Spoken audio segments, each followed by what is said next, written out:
안녕하세요. 요즘 길거리를 지나다니다 보면 빵집이 정말 많아졌어요. 인터넷에도 유명한 빵가게나 카페에 대한 인기가 굉장하고요. 정말 유명한 빵집은 전국에서 사람이 몰려들기도 하고 그 빵을 사기 위해서 3시간, 4시간씩 줄을 서서 기다리기도 한다더군요. 예전에는 맛있는 빵이라고 해봤자 크림빵, 단팥빵, 소보루빵이나 딸기잼이 발라진 것 정도였는데 요즘은 다양한 치즈가 들어간 것과 크림에도 커스터드, 생크림, 초콜릿 크림, 멜론 크림 등등 종류도 엄청나게 다양해졌어요. 모양도 예전보다 훨씬 다양해졌고요. 빵에 대한 지대한 관심을 가지고 있는 저는 일명 빵쟁이라는 별명을 가지고 있는데요. 별명처럼 제일 좋아하는 음식도 빵이고 제일 자신이 있는 것도 빵 만들기예요. 이제 제가 어떤 일을 하고 있을지 조금 감이 오시나요? 저는 동네에서 아주 오랫동안 빵가게를 운영하고 있어요. 화려한 빵들은 아니지만 먹는 사람들은 만족할 만한 소박하지만 일상의 행복을 느낄 수 있는 빵이죠. 시골에서 자란 저는 빵이란 게 무엇인지 잘 모르고 살았어요. 집 근처에 빵을 파는 곳도 없었고 그러다 보니 먹을 기회는커녕 구경할 기회도 없었죠. 어머니는 장에서 밭에 기르던 야채와 나무를 가져다 파셨어요. 하지만 어머니 혼자 힘으로 일구는 밭의 수확물이 많아봤자 얼마나 많겠으며 장터에서 파는 돈이 어떻게 넉넉히 생활할 정도겠어요.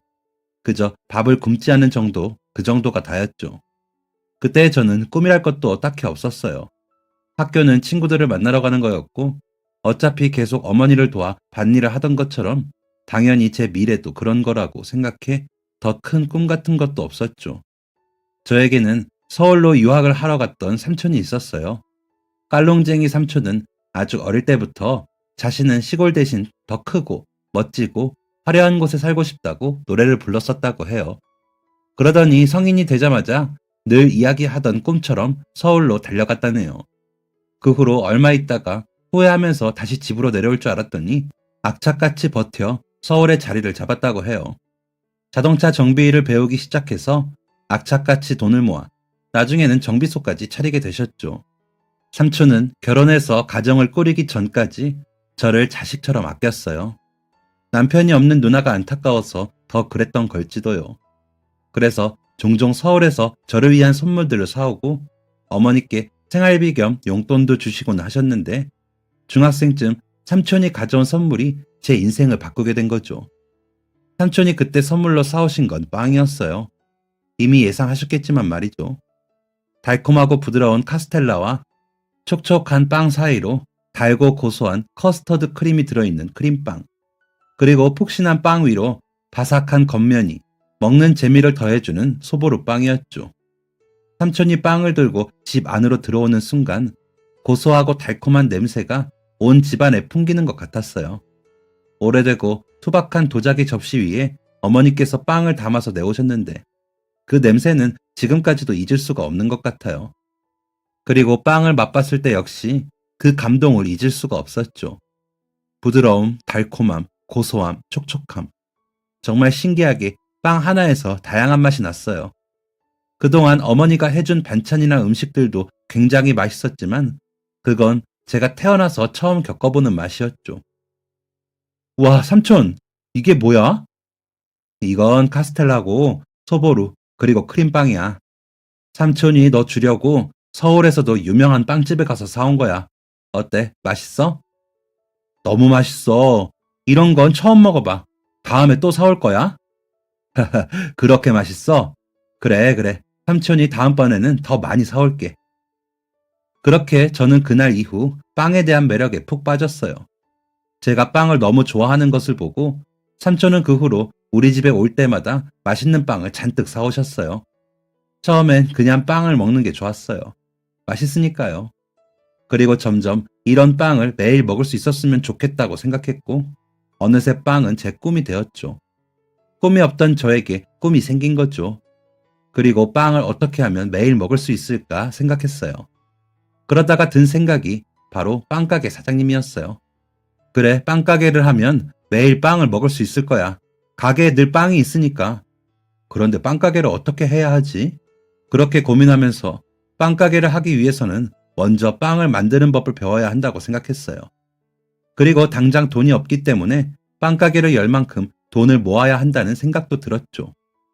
그래서 중학교를 졸업하고 고등학교는 진학하지 않았어요. 어차피 고등학교가 집에서 너무 멀리 있기도 했고, 그때 당시에는 학교를 졸업하고 말고가 인생에 큰 영향을 준다고 생각하지 않았거든요. 아무래도 예전에는 고학력에 대한 필요성이 지금보다는 적었으니까요. 빵을 배우고 싶다고 어머니께 말씀드렸어요. 당연히 집에서 농사일을 도와줄 거라고 생각했던 어머니는 처음에 많이 당황하셨어요. 그리고 그런 걸 배우게 해줄 여력이 없다고 하셨죠. 넉넉한 집안 형편도 아닌데다가 저 말고 다른 형제들도 있었으니 제가 배우고 싶은 게 있다고 해서 집에서 돈을 보태줄 수 있는 상황이 아니었죠. 그래서 반대하시더라고요. 괜한 꿈 꾸지 말고 학교 그만두었으면 집안일이나 도우라고요. 매일 끼니를 해결하는 것도 빠듯한 집안에서 어떤 면으로 봤을 때는 철이 없었죠. 그러던 중 근처의 다른 지방에서 빵 공장에서 기숙사도 제공해주고 일도 시켜준다는 이야기를 들었어요. 그리고 어머니께 말씀드렸어요. 빵 공장에서 잘 것도 주고 돈도 주니까 제 앞가림은 제가 할 수 있을 거라고요. 또 제가 원하던 빵 만드는 것도 배울 수 있을 테니까 일석이조라고요. 어머니는 처음에 망설이셨어요. 아직 어린 아들을 타 지역으로 보낸다는 것도 걱정이었고, 괜히 빵인지 뭔지를 배운다고 헛바람이 들어서 쓸데없이 돈을 낭비할까봐 걱정하기도 하셨죠. 하지만 자식 이기는 부모 없다고 하죠. 저의 계속된 설득에 어머니는 결국 손을 드셨고, 저는 얼마 뒤 짐을 싸서 떠났습니다. 그렇게 설렘을 가득 안고 빵 공장으로 들어갔어요. 그 지역에서는 꽤 큰 공장이었기 때문인지 생각보다 저와 비슷한 또래의 아이들도 많았습니다. 새벽부터 일어나서 공장에 출근해 온종일 고된 작업을 반복하면서 밤에는 좁은 기숙사 방에서 겨우 눈을 붙였어요. 심지어 빵 공장이라는 곳은 제가 생각했던 곳과는 거리가 멀었죠. 제가 좋아하는 맛있는 빵을 매일 보고 만드는 법을 배울 수 있을 줄 알았는데, 그것보다 저희는 그저 공장의 부속품이었어요. 온종일 같은 일을 반복하고 빵을 만드는 것보다 산더미 같은 밀가루를 들어 나르고 빵을 포장하고 그 박스를 실어 나르고, 지금까지 삼촌이 사다 주던 예쁜 모양과 달콤한 맛의 빵은 모두 꿈 같은 일이었을 뿐이었죠. 하지만 포기할 수는 없었어요. 그래도 사나이가 칼을 뽑았으면 무라도 썰어야죠. 집에다가 그렇게 큰 소리를 뻥뻥 치고 나왔는데 빈손으로 돌아갈 수는 없었죠. 그래서 이 악물고 버텼어요. 힘든 공장 일에 이따금 코피도 쏟고요. 공장에서 주는 밥은 영양가라고는 거의 없는 음식들이었죠. 넉넉하지는 않아도 저희 밭에서 직접 기른 무와 배추, 그리고 어머니가 시장에서 가끔 사오는 재료들로 만들어주던 집밥이 그리웠어요. 공장에서 주던 것처럼 별거 없지만 어머니의 손맛이 담기던, 가족들과 먹던 그 맛이 말이죠. 그러던 어느 날 집에 전화를 드렸더니 어머니께서 다시 집으로 오라고 하시더라고요. 저는 어떻게든 빵을 배우기 위해서 노력하고 싶었기에 싫다고 했어요. 네 꿈 포기하게 하려는 게 아니다. 네 삼촌이 너를 서울로 보내는 게 어떻냐고 하더라. 네가 그렇게 빵을 배우고 싶다고 하니 삼촌이 자기 일 도와주면서 거기 있는 학원 다니게 해주겠다고 그러더라. 그래서 서울 갈 준비하게 오라고 하는 거니까 네가 그러고 싶으면 공장 그만두고 집으로 와라 일단. 그렇게 저는 힘들었던 몇 달간의 공장 생활을 뒤로하고 고향집으로 돌아갔어요. 어머니로부터 제가 빵을 배우고 싶어서 공장에 취업하게 되었다는 것을 들은 삼촌은 빵 공장이 어떤 곳인지 알아봤다고 해요. 생각보다 열악한 환경과 빵을 배우기는커녕 종일 포대를 나르고 빵을 포장하고 나르는 일이 더 많다는 것을 알게 되어서 그곳에서는 배울 게 없다고 판단하셨대요. 그리고 고민한 결과 차라리 빵을 배울 수 있도록 학원에 다니게 하는 게 낫겠다는 생각을 하신 거죠.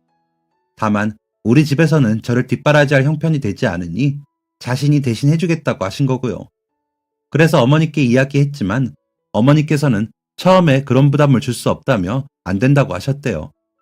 그래서 삼촌은 그럼 자기 정비소에서 일하는 대신 학원비를 내주겠다고 설득하신 거죠. 마지못해 어머니는 알겠다고 허락하고 저는 얼마 뒤 다시 짐을 싸서 서울로 향했습니다. 시골에서만 자란 저는 서울의 풍경에 놀랐어요. 길도 복잡하고 사람도 많고 자동차도 많고 버스에 지하철에 크고 높은 건물들도 많았어요. 입을 벌리고 넋을 잃고 바라봤어요. 삼촌 집은 정비소 근처의 작은 아파트였어요. 삼촌은 제가 온다고 방도 정리해 두셨더라고요. 공장에서 일해보니까 인제야 삼촌이 지금 이룬 것이 얼마나 대단한 것인지 알게 됐어요.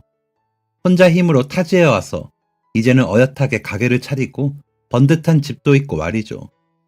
그동안 얼마나 고생하고 열심히 했을지 저도 본받아야겠다고 생각했죠. 나도 원하는 빵가게를 차리려면 삼촌만큼 열심히 살아야 한다고요. 다음날 삼촌은 미리 알아봐둔 제빵 학원으로 저를 데려갔어요. 상담받고 등록까지 마쳤어요. 둘러본 학원의 분위기는 빵 공장과는 전혀 딴판이었죠. 다들 진짜로 빵을 반죽하고 만들고 오븐에 넣어서 굽고 모양을 만들기도 하고 제가 배우고 싶던 진짜 빵을 만드는 곳이었죠. 수업을 시작하기도 전부터 앞으로 배울 것들을 생각하며 벌써 설레어서 잠이 오지 않을 정도였어요. 그 후 아침에는 학원에서 제빵과 제과를 배우고 오후에는 삼촌네 정비소에서 정비 일을 배웠어요. 두 가지 다 제가 전에 해보지 않은 일들이라 쉽지 않았지만 그래도 꿈이 있으니 힘들어도 마음은 행복했어요. 매일 꿈에 그리던 빵 만드는 법을 마침내 배우게 되니 정말 즐거웠어요.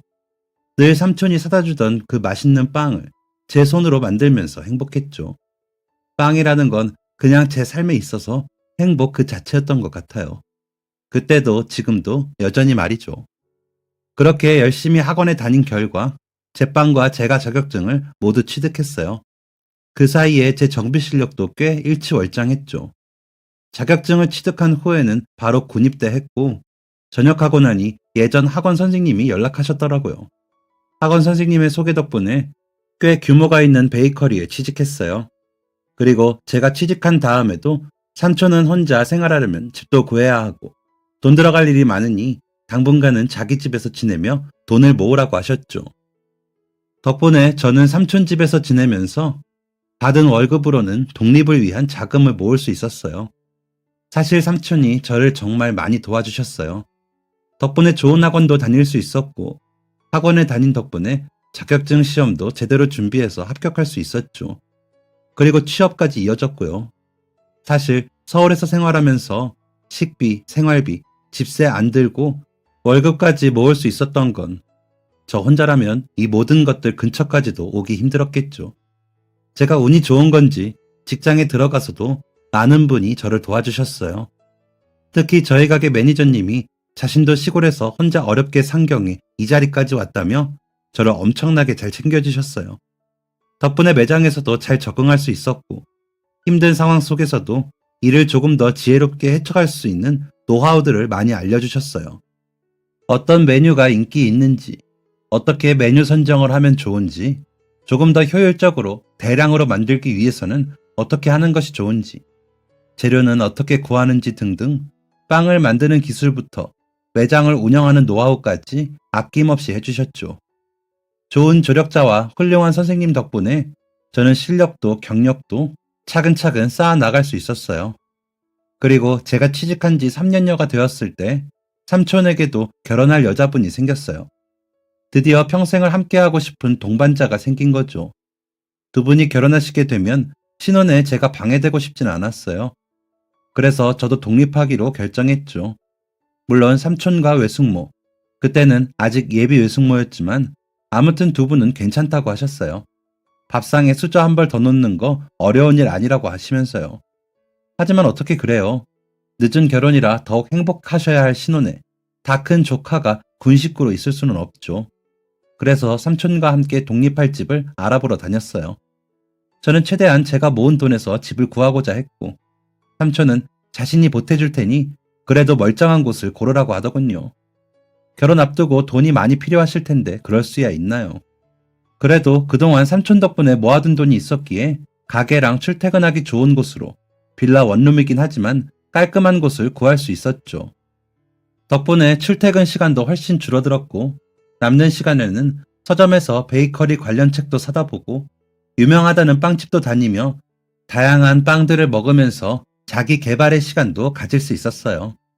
그동안 삼촌은 결혼도 하고 결혼하고 나서 무척이나 행복해 보였어요. 1년 후 외숙모는 임신해서 드디어 삼촌도 아버지가 되었죠. 형과 누나들도 결혼하고 어머니는 결혼한 형네 부부와 함께 살았어요. 저도 휴가를 받을 때마다 고향으로 가족들을 찾았죠. 평화로운 일상이 이어지고 제 평화로운 일상을 핑크빛으로 뒤흔드는 한 여인도 만났어요. 제가 일하는 베이커리 카페에 카운터랑 커피를 담당하는 직원이었어요. 나이는 저보다 2살 많았는데 그때 당시에는 연상연하 커플이 유명하진 않았기에 처음에는 용기를 내지 못했어요. 저보다 나이가 많아서 혹시 저를 애처럼 보면 어떡하나 걱정이 앞섰죠. 하지만 주변 동료들 덕분에 그 사람도 저에게 관심이 있다는 것을 알게 되었고 저희는 연애를 시작했어요. 그리고 저는 20 후반이라는 요즘으로 치면 꽤 어린 나이에 결혼했어요. 저희는 행복하게 결혼 생활을 했고 매장에서도 둘 다 열심히 일하고 성실하고 야무지게 일하기로 유명했죠. 아내에게 저는 언젠가 제 가게를 차리고 싶다고 이야기했어요. 혹시나 안정적인 일자리를 두고 사업을 하는 것을 반대하지 않을까 싶어 아내의 조언을 얻으려고 했죠. 걱정했던 마음과는 다르게 아내는 정말 좋은 생각이라고 했어요. 사실 원래 자신의 꿈도 언젠가 돈을 모아 카페를 차리는 것이었다며 저는 빵을 팔고 자신은 커피를 팔면 딱 맞겠다고 하더군요.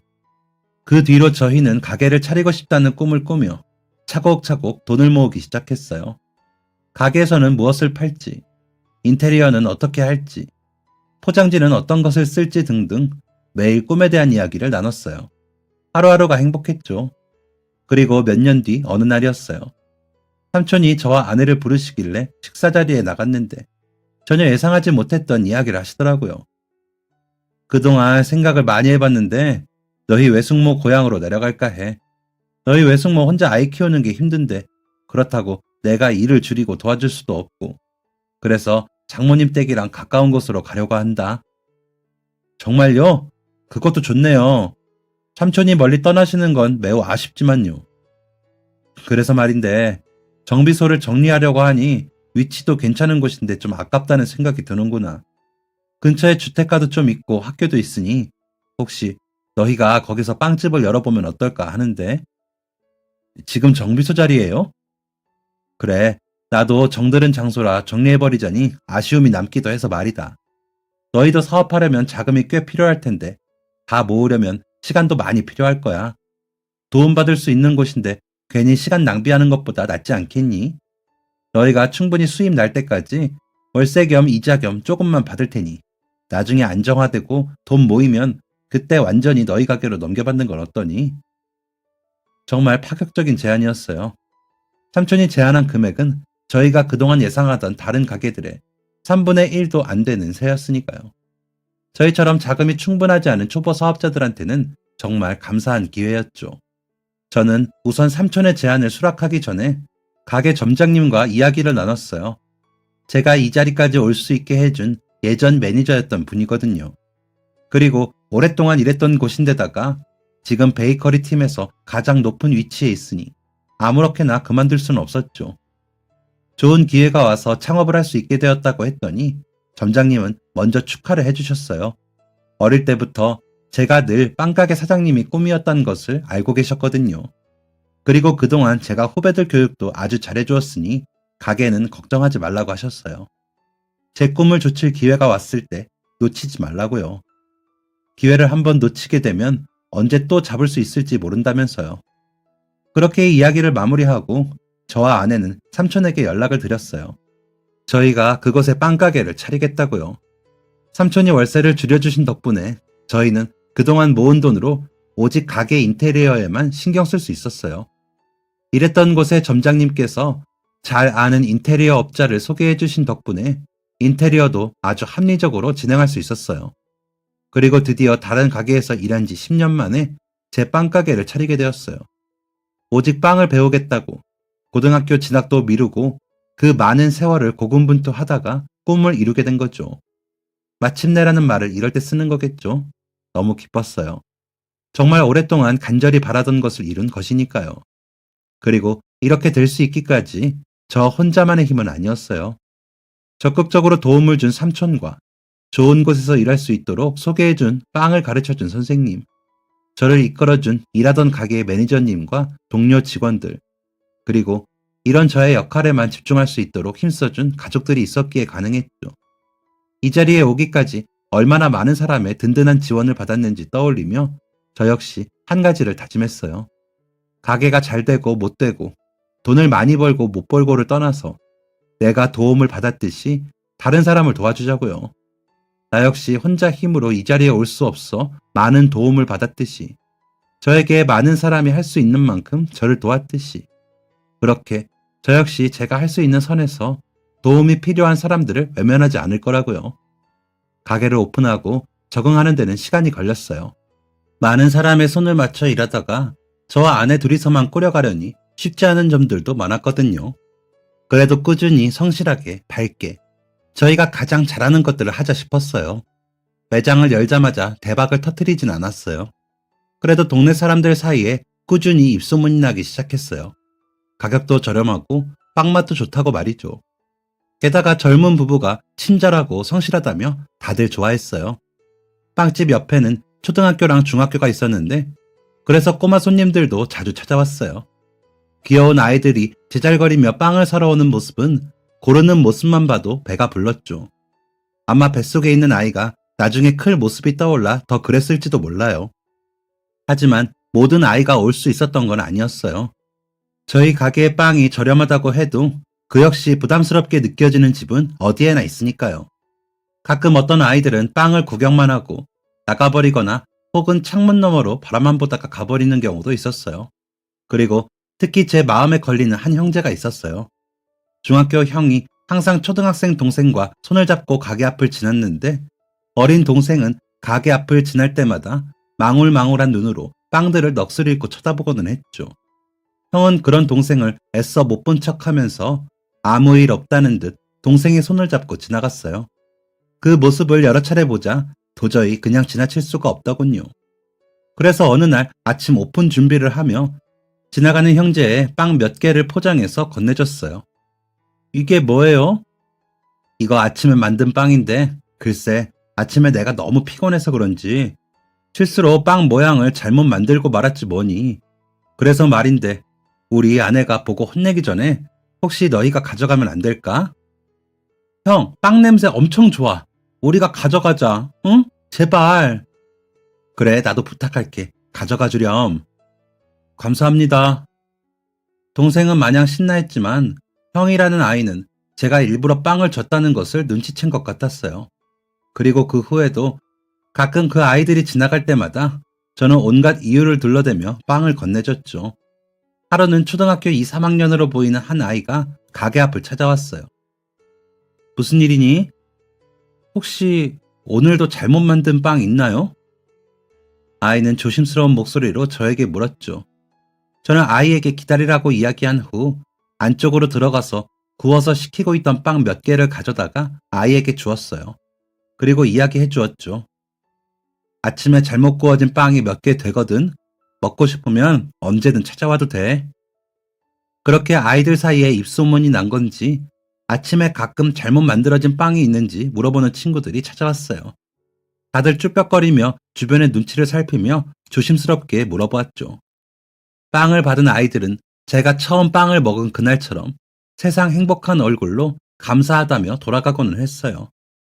그때부터 저는 아침에 조금 더 일찍 출근해서 잘못 만든 빵이 있어야 하는 아이들을 위해 빵을 굽기 시작했어요. 그리고 그 중학생 형제들에게도 계속 빵을 전달해 주었죠. 저희 아이가 태어날 때쯤 그 아이는 중학교를 졸업하고 고등학생이 되었어요. 그 때문에 더 이상 아침에 저희 가게 앞을 지나진 않았지만 저는 그 동생에게 형이 먹을 몫의 빵까지 꼭 넉넉하게 주고는 했죠. 그렇게 시간이 흐르면서 잘못 만들어진 빵은 어느새 형편이 어려운 친구들 사이에서 아름아름 소식을 듣고 찾아와 잘못 만든 빵이 있는지를 묻는 아이들이 꽤 늘었어요. 저는 매일 새벽 누구보다 일찍 나와 아이들이 가져갈 빵을 구웠고, 어떤 사람들은 제가 공짜로 빵을 나눠주는 것에 대해 뭐 하러 그러냐며 괜한 짓이라고 이야기하기도 했어요. 하지만 저 역시 어려운 형편에 있어봤고, 다행히 그때의 저에게는 빵을 대신 사줄 수 있는 삼촌이 있었죠. 그리고 그 덕분에 지금의 자리를 지키는 꿈도 꿀 수 있게 된 거고요. 그래서 저도 그 아이들에게 어린 날 삼촌이 제게 해주셨던 것처럼 그 아이들이 새로운 꿈을 꿀 수 있도록 해주는 삼촌이 되고 싶었어요. 그리고 그렇게까지 거창하게는 아니더라도 적어도 하루 배를 골치 않도록 도와주고 싶었죠. 그리고 시간은 흘러 어느 날이었어요. 여느 때처럼 가게 문을 여는데 신문 사이에 웬 봉투가 껴있더라고요. 이게 뭐지? 싶어 열어봤더니 그 안에는 돈이 들어있었어요. 처음에는 5만 원이었어요. 누군가 잘못 보냈나 싶었지만 봉투 앞에는 저희 가게 이름이 적혀 있더라고요. 빵을 먹고 싶지만 바라만 봐야 하는 아이들을 위해 써달라는 내용과 함께요. 그러더니 그 후로 매달 1일이면 돈 봉투가 신문 사이에 껴있었어요. 처음 1년은 5만 원이더니 그 후로 돈의 액수도 조금씩 늘어갔어요. 5만 원에서 7만 원, 10만 원이 되더니 어느새 50만 원까지 늘어나게 되었죠. 돈의 행방이 궁금했지만 제가 아무리 일찍 가게에 나와도 늘 신문 사이에는 돈이 껴있었어요. 누군지 알면 이렇게 하지 않으셔도 아이들을 도울 거라고 이야기하고 싶은데 그럴 수도 없었죠. 하다못해 감사 인사라도 전하고 싶은데 그럴 수도 없었고요. 한편으로는 굉장히 기분이 좋기도 했어요. 제가 누군가를 도와주려는 마음처럼 남을 돕고 싶어하는 마음을 가진 사람이 또 있다는 게 무척 행복하고 힘이 나더라고요. 마치 아이들에게 맛있는 빵을 먹이기 위한 팀이 결성된 것 같았어요. 든든했죠. 어느새 제 아들도 자라서 중학생이 되었어요. 가게는 단골 손님도 많고 저와 제 아내 그리고 아들이 따뜻한 밥을 먹고 포근한 집에서 잠을 잘 수 있을 정도의 수익금을 벌어주었죠. 삼촌에게 정식으로 가게도 넘겨받았고요. 그러던 어느 날 단체 주문 때문에 전날 가게에서 늦게까지 빵을 만들다 깜빡 잠이 들고 말았어요. 눈을 떠보니 새벽이더라고요. 집에 가서 샤워라도 하고 나와야겠다 싶어서 밖으로 나오는데 누군가와 딱 마주치고 말았어요. 키가 큰 젊은 남자였는데 저랑 마주치자 굉장히 당황하더라고요. 순간 뭐지? 하는 생각이 스쳤는데 그때 남자의 손에 들려있는 봉투를 발견했어요. 그러더니 제 품에 봉투를 안겨주고는 급하게 어디론가 가버리더라고요. 말릴 새도 없이 그렇게 사라졌어요. 결국 그 사람과 이야기를 나눠보지는 못했지만 그래도 드디어 돈 봉투를 가져다 주던 사람을 만났다는 생각에 기쁘더라고요. 그리고 그날 오후 단체 주문한 빵을 가져다 주기 위해 저는 아들이 다니는 중학교로 찾아갔어요. 원래는 학교가 가까운 곳이라 항상 아내가 배달하러 가곤 했었어요. 저는 오후에 추가로 구워야 할 빵이 있어서 매장을 비울 수가 없거든요. 그런데 그날은 아내가 몸이 좋지 않아 가게에 아예 나와보지를 못했었어요. 그래서 제가 직접 가게 문을 닫아둔 채 배달을 가게 된 거죠. 교무실에 빵을 전달해 주는데 저와 아들을 아는 한 선생님과 마주치게 되었어요. 아버님, 너무 감사해요. 빵 잘 먹을게요. 곧 쉬는 시간인데 오신 김에 아드님 얼굴도 보고 가세요. 지금 담임 선생님 과목 수업하고 있으니까 오신 김에 담임 선생님이랑도 인사 나누시면 좋겠네요. 어머님은 지난번 면담 때 오셔서 인사하고 가셨는데 아버님은 아직 한 번도 못 만나보셨죠? 선생님의 이야기를 듣고 오랜만에 학교에 왔으니 아들한테 잠깐 들러 인사도 하고 담임 선생님과도 인사를 나누면 좋겠다 싶더라고요. 그래서 아들 교실로 찾아갔죠. 그런데 거기서 상상도 못한 인물을 마주쳤어요. 맞아요. 바로 아침에 돈 봉투를 들고 저희 가게 앞에서 서성거리던 그 남자였죠. 어? 저는 저도 모르게 그만 아이들이 수업하는 창문으로 선생님을 보고 소리쳤어요. 아이들도 선생님도 깜짝 놀라 저를 쳐다보더라고요. 무엇보다 가장 놀란 것은 그 선생님이었어요. 저는 선생님과 아이들에게 미안하다는 인사를 한 다음 복도에서 쉬는 시간이 될 때까지 기다렸어요. 이왕 마주친 김에 제대로 인사라도 하고 이야기라도 나누고 싶었거든요. 그리고 쉬는 시간이 되어 교실로 들어서자 그분도 멋쩍은 미소로 제게 인사를 건넸어요. 저희는 교실 밖으로 나와서 상담실로 가서 이야기를 나누었어요. 안녕하세요. 그동안 계속 봉투만 받다가 드디어 얼굴을 뵙게 되네요. 안녕하세요. 아침에 마주쳐서 얼마나 놀랐는지 몰라요. 계속 익명으로 남기고 싶었는데. 아이고, 아닙니다. 그동안 몇 번이나 감사 인사를 드리고 싶었는데 어떻게 드려야 할지 몰랐거든요. 정말 감사했어요. 덕분에 아이들에게 나눌 빵을 만드는데 큰 도움이 되었습니다. 아니에요. 제가 뭐 한 게 있다고. 아닙니다. 금액이 늘어날 때마다 덕분에 더 많은 아이를 먹일 수 있었어요. 최근에는 보내주신 돈으로 주민센터와 연계해서 공부방 간식도 지원할 수 있었고, 저소득층 아이 중 생일인 친구들에게는 케이크도 만들어주게 됐어요. 사실 저희 가게 수익이 엄청난 건 아니라서 저 혼자서라면 그렇게 많은 친구에게 다양하게 도움을 줄 수는 없었을 거예요. 다 도움을 주신 덕분입니다. 게다가 저희 아들 담임 선생님이셨다니, 조금 더 일찍 알았으면 진작 찾아뵙고 인사드렸을 텐데요. 이렇게 가까이 계신 줄 몰랐습니다. 아니에요, 아버님. 아니, 사장님. 뭐라고 불러야 할지 좀 헷갈리네요. 아무튼 아닙니다. 저도 올해 새로 부임받아서 이 학교에 오게 됐어요. 그동안 제가 한 일은 혹시 저 기억 안 나세요? 저는 선생님의 얼굴을 찬찬히 들여다보았어요. 뭔가 언뜻 기억이 날 듯 하면서도 누구인지 한 번에 떠오르지 않았죠. 저 예전에 제가 어릴 때, 그러니까 중학생 때 초등학교 다니던 동생과 이 앞을 지나 학교에 갔었어요. 사실 우리 집에서 가는 다른 방향도 있었는데 빵 냄새라도 맡고 싶어서 일부러 이 앞을 지나갔었죠. 그때 맡았던 빵 냄새는 지금 아무리 유명한 빵집이나 카페에 가도 느껴지지 않더라고요. 동생이랑 일부러 그 앞을 지나가면서 냄새도 맡고 오늘은 어떤 빵이 나왔나 구경하기도 했어요. 동생은 대놓고 그 앞으로 뚫어져라 보았지만 저는 나름대로 사춘기인데다가 자존심 때문에 늘 그 빵들을 안 보는 척하면서 그 앞을 지나갔었죠.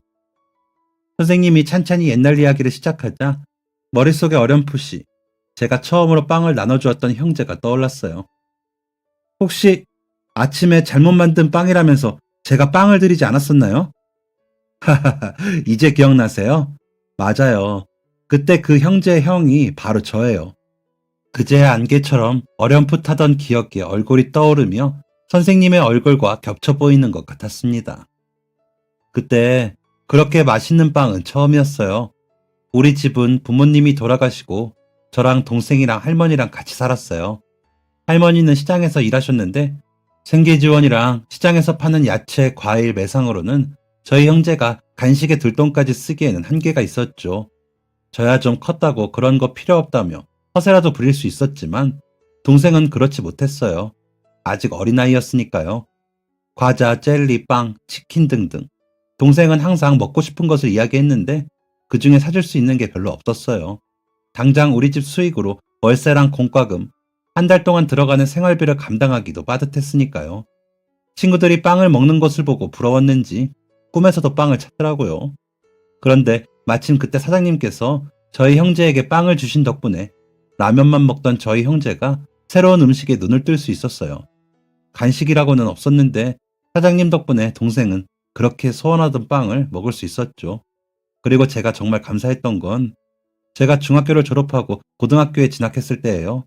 사실 저는 어릴 때부터 공부를 엄청나게 열심히 했어요. 제가 가난에서 벗어날 수 있는 유일한 방법이라고 생각했거든요. 고등학교에 들어가서는 공부하는 시간은 더 길어졌는데 그나마 할머니가 조금씩 주시는 돈으로는 중고 도서로 문제집 사기도 빠듯했어요.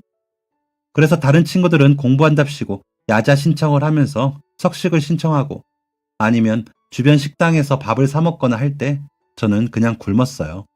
그런데 가끔 동생이 빵을 가져오더라고요. 사장님이 제 몫까지 챙겨주셨다며 집에 오면 늘 제 몫의 빵이 남아있었어요. 저는 종일 공부하고 와서 그 빵을 먹기도 했고 어떤 날에는 빵을 가지고 학교에 가서 저녁 시간에 꺼내 먹기도 했어요. 주말에 집에서 공부할 때는 사장님이 주신 빵을 냉동실에 넣어두고 동생과 함께 데워 먹기도 했고요. 공부는 체력 싸움이라는데 틀린 말은 아니에요. 배가 고파서 꼬르륵 소리가 날 때면 공부에 집중도 잘 되지 않고 힘이 없으면 책을 펴고 앉아있을 체력도 없거든요. 근데 그 힘든 상황들을 견딜 수 있었던 건 사장님이 주신 그 빵이었어요. 고등학교를 졸업하고 대학 합격증을 받자마자 사실은 사장님께 달려가서 그동안 너무 감사했다고, 덕분에 제가 학교도 졸업하고 좋은 대학도 진학할 수 있었다고 몇 번이나 이야기하고 싶었어요. 하지만 생각했죠. 그런 몇 마디 말보다 더 실질적인 일을 하자고요. 그래서 대학에 진학한 이후에는 아르바이트를 시작했어요. 처음에는 사회 경험도 부족하고 할 수 있는 알바도 많지 않아서 저도 버는 돈을 생활비에 보태느라 전해드릴 수 있는 게 겨우 5만 원 정도였죠. 하지만 단돈 5만 원이라도 조금씩 제가 받은 것을 갚아 나간다고 생각했어요. 그리고 제가 사장님께 도움받았듯이 작은 손길이지만 저도 누군가를 도울 수 있었으면 좋겠다고 생각했고요. 그 후 학년이 올라가면서 학원, 과외 등등 알바를 시작하며 돈을 더 벌기 시작했고, 덕분에 사장님께 보내드릴 수 있는 돈도 늘릴 수 있었어요. 그리고 선생님이 된 후에는 월급에서 더 큰 돈을 보낼 수 있었고요. 제가 사장님께 돈을 보낸다는 것을 알고는 동생 녀석도 자신이 알바한 돈을 보태고 싶다며 보태더라고요. 저는 그동안 돈을 보냈던 사람의 정체와 그 이유가 전혀 생각지도 못했던 것이라 놀랐어요. 사실 그동안 돈이 좀 여유 있는 사업가나 자식이나 손주가 있어서 그 나이 또래 아이들에게 마음이 쓰이는 나이가 지긋한 어르신은 아닐까 하는 생각을 했었거든요. 그런데 제가 오래전에 빵을 나눠주었던 어린아이들이었다니 전혀 예상치도 못했던 인물에 믿어지지 않았어요. 그저 아침에 조금 더 일찍 일어나서 배고플 아이들을 도우려고 했을 뿐인데, 그 아이들이 이렇게 훌륭하게 성장해서 이제는 다른 아이들이 배고플까봐 도움을 주고 있었다니 정말 놀라운 일이었죠. 그리고 제가 받았던 도움이 전달되어 다른 사람에게도 누군가를 돕고 싶다고 생각하게 했다니 이런 게 긍정의 효과인 걸까요? 선생님은 다음 수업 준비를 해야 하고 저 역시 가게를 오래 비울 수 없어서 다음에 동생분과 꼭 들렸으면 좋겠다고 이야기를 드리고 가게로 돌아갔어요. 그리고 며칠 뒤 주말 선생님이 동생과 함께 가게로 등장했죠. 정말 너무 반갑더라고요. 그렇게 반가울 수가 없었어요. 초등학생이었던 그 아이가 어느새 이렇게 훌쩍 자라서 남자다워졌는지 놀라웠어요. 그동안 밀린 이야기도 나누고 아직은 자기가 수입이 좋지 못해 돈을 많이 보태지 못하고 있다면서 미안하다고 이야기하더라고요. 미안은 무슨, 나는 우리 가게 팥빵 만들면서 몇 개 더 만들어서 줬을 뿐인데 그걸 이렇게 기억해주고 고마워하고 다른 사람에게 도움을 주고 싶다는 생각을 해줘서 오히려 내가 정말 고맙지. 정말 고마워. 내 빵을 먹고 이렇게 멋지게 잘 자라줘서 좋은 어른이 되어서 정말 고마워. 그 후 두 사람은 이제 새벽에 몰래 돈 봉투를 가져다 주는 대신 직접 가게에 와서 얼굴도 보고 이야기도 나누고 맛있는 빵도 나눠 먹으며 저에게 직접 봉투를 주었어요. 저도 두 사람의 따뜻한 마음을 받아 더 많은 아이가, 이 두 아이가 그랬듯 따끈한 빵처럼 따뜻한 마음을 가진 어른으로 자라기를 바라며 도움을 받을 수 있는 아이들을 더 늘리기 위해 다양한 방법을 계획하게 됐어요. 어릴 때부터 빵을 너무 좋아해서 그저 빵을 매일 먹는 사람이 되고 싶었을 뿐인데 이제는 누군가에게 존경하고 싶은 사람이라는 이야기를 듣게 됐어요. 그저 좋아하는 일을 했을 뿐인데 말이죠. 세상에는 사람들을 겁나게 하는 여러 바이러스가 있지만 남을 돕고 싶은 마음이 들게 하는 이런 전염은 정말 좋은 일인 것 같아요. 그리고 더 많은 사람에게 이런 따뜻한 마음 바이러스가 퍼졌으면 좋겠어요. 겉으로 봤을 때는 작은 일인 것 같지만 이렇게 한 명 또 한 명씩 누군가를 도우려는 사람들이 나서다 보면 언젠가 세상이 더 많이 따뜻함으로 물들지 않을까 싶어요. 그리고 저 역시 더 많은 아이가 따뜻하고 달콤한 빵을 먹으며 미래를 위한 행복한 꿈을 꿀 수 있도록 계속 노력해 나갈 예정이에요. 앞으로 제가 빵을 계속 만드는 동안은 아침마다 늘 도움이 필요한 아이들을 위해 잘못 만든 빵을 준비할 예정이랍니다. 그리고 바라는 점이 있다면 그 빵을 먹은 아이들이 훌륭한 사람이나 돈을 많이 버는 사람이 아니라 예쁜 꿈을 꾸는 사람, 도움이 필요한 사람을 보았을 때 주저없이 용기 내 손을 내밀 수 있는 사람으로 성장할 수 있었으면 좋겠어요. 저희 아들도 역시 말이죠. 그리고 이 사연을 들은 분들도 오늘도 내일도 따뜻하고 부드럽고 달콤한 하루하루가 되기를 바랄게요. 지금까지 사연 들어주셔서 감사합니다. 사연이 재밌으셨다면 구독과 좋아요를 눌러주세요. 감사합니다. 안녕히 계세요.